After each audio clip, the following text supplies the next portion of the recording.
Hello friends, Singh जैस academy and NCERT solution में आप सभी का स्वागत है।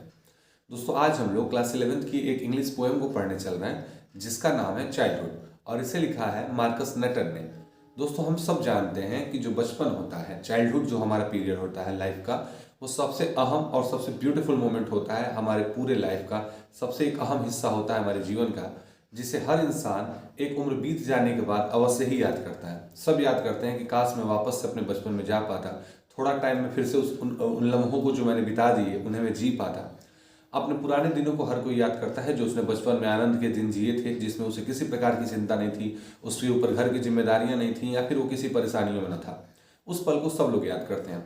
इस पोएम के माध्यम से कवि जो हैं वो यह बात बताना चाहते हैं कि किस प्रकार उन्होंने अपना बचपन खो दिया, कौन से उनके लाइफ में स्टेज आया जिसकी वजह से उनका बचपन उनसे छिन गया।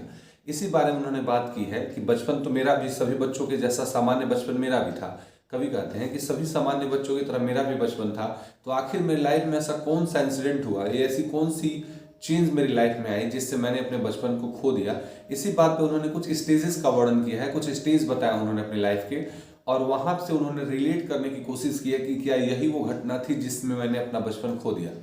तो चलिए देखते हैं कि क्या कहा है मार्कस नटन ने अपनी इस पोएम चाइल्डहुड में। तो शुरुआत करते हैं पहले स्टेंजा से, जिसमें पोएट ने लिखा है कि व्हेन डिड माय चाइल्डहुड गो, मतलब मेरा बचपन कब मुझसे चला गया, मेरा बचपन कब चला गया, कब समाप्त हो गया।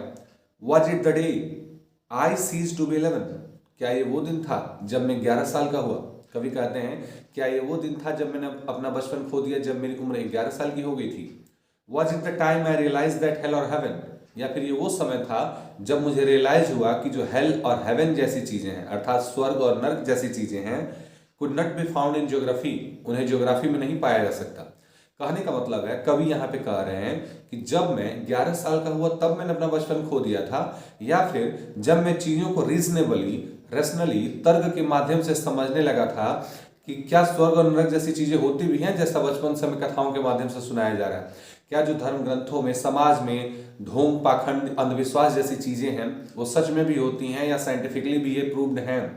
कवि ने जब ज्योग्राफी पढ़ी या उसने देखा कि ऐसी कोई चीज तो होती नहीं है स्वर्ग और नरक के बारे में जिसे हम आज तक सुनते आ रहे हैं, तो क्या ये वो समय था जब उससे दुनियादारी की साइंटिफिक समझ होती है, उसे पता चलता है कि जो हम आसपास की चीजें देखते हैं उसमें से कई मिथ हैं, कई अंधविश्वास हैं, और वो जानता है कि सभी सुनने वाली चीजें जो हमारे आसपास हैं, जो हम सुनते हैं, सब की सब सही बातें नहीं हैं।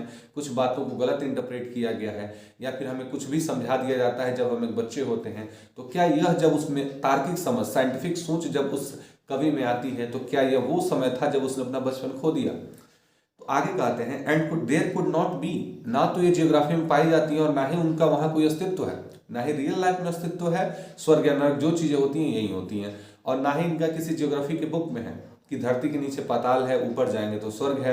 हम धरती को पढ़ेंगे तो हमें पता चलता है कि यहाँ तो लैटिट्यूड और लॉन्गिट्यूड है जो ज्योग्राफी हमें सिखाती है, तो स्वर्ग और नरक तो पढ़ाता नहीं है वो कोई। तो इसका मतलब ये है कि जब कवि साइंटिफिक तौर पे सोचना शुरू करता है तो उससे पता चलता है कि ये सारी चीजें मिथ थी, एक झूठ मात्र थी, और वो खुद से सवाल करता है कि वॉज दैट द डे, क्या ये वही दिन था जब मेरा बचपन मुझसे खो गया।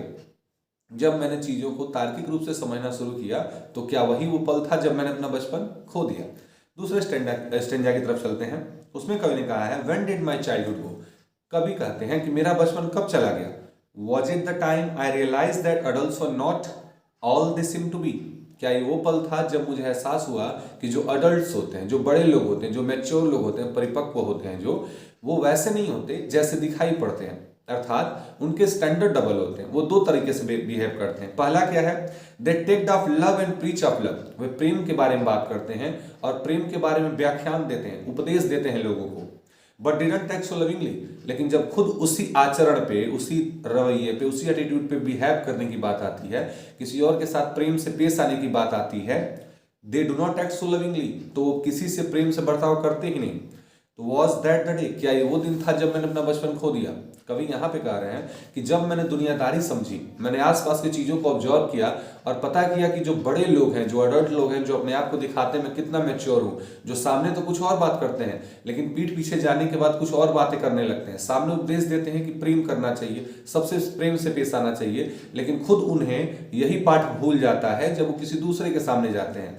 तो कवि को रियलाइज होता है कि यहाँ पे सब दोहरे चेहरे वाले लोग हैं, कोई रियल नहीं है, सब कहते कुछ और हैं, करते कुछ और हैं। और जब उससे संसार की वास्तविक परख होती है तो क्या ये वो समय था जब उसने अपना बचपन खो दिया, ऐसा वो खुद से सवाल करते हैं। अगले स्टेंजा में कह रहा है व्हेन डिड माई चाइल्डहुड गो, कब मेरा बचपन चला गया।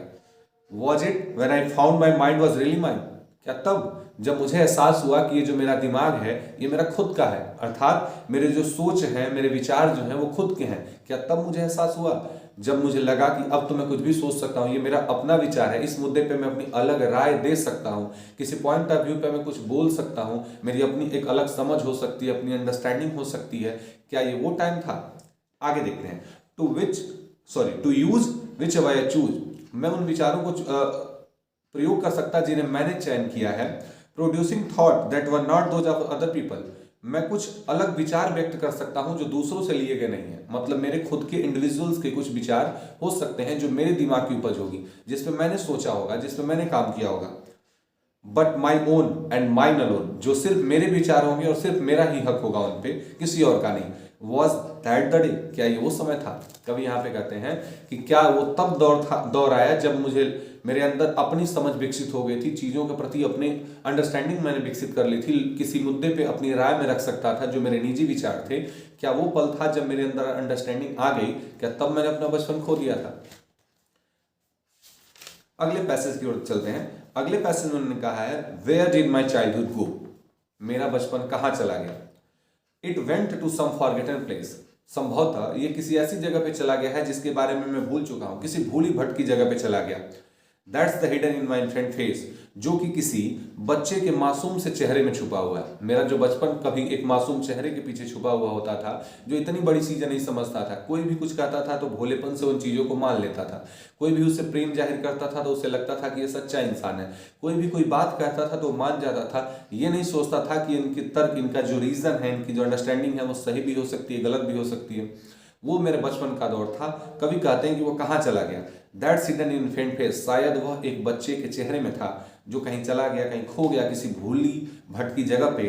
दैट्स ऑल आई नो, अब तो मैं बस केवल इतना ही जानता हूँ कि जो मेरा बचपन था अब मुझसे खो चुका है। ये हमारे पोएम का रहा टोटल एक्सप्लेनेशन। उम्मीद है आपको ये चीज़ें समझ में आई होंगी। किसी भी प्रकार का आपका जो डाउट हो आप कमेंट सेक्शन में फिर से पूछ सकते हैं। I will always there for you. Thanks for watching.